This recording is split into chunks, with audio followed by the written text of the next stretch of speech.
Rubber, எனக்கு உன்னை பார்க்கும்போது ரொம்ப கஷ்டமா இருக்குடா நண்பா. ஏன் பென்சில், என்னாச்சு?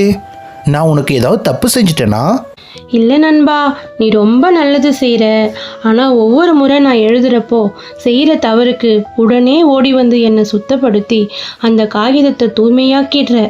ஆனால் அப்படி என்னை நீ சுத்தம் செய்யும் போதெல்லாம் நீ கொஞ்சம் கொஞ்சமாக கரைஞ்சிக்கிட்டே போறியே, அதை நினச்சாதான் எனக்கு ரொம்ப வேதனையாக இருக்கு நண்பா.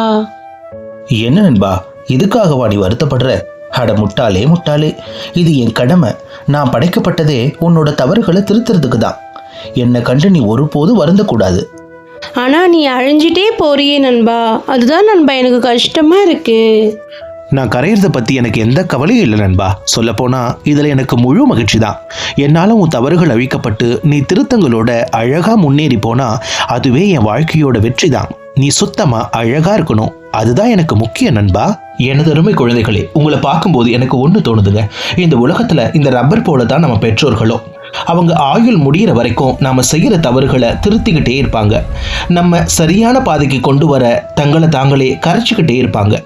நம் மீது ஒரு துளி கூட பொறாமப்படாத நாம் முன்னேறணும்னு நினைக்கிற 2 உள்ளங்கள் நம்ம பெற்றோர்கள் மட்டும்தான். தம் பொருள் என்பதம் மக்கள், அவர் பொருள் தம் தம் வினையான் வரும்.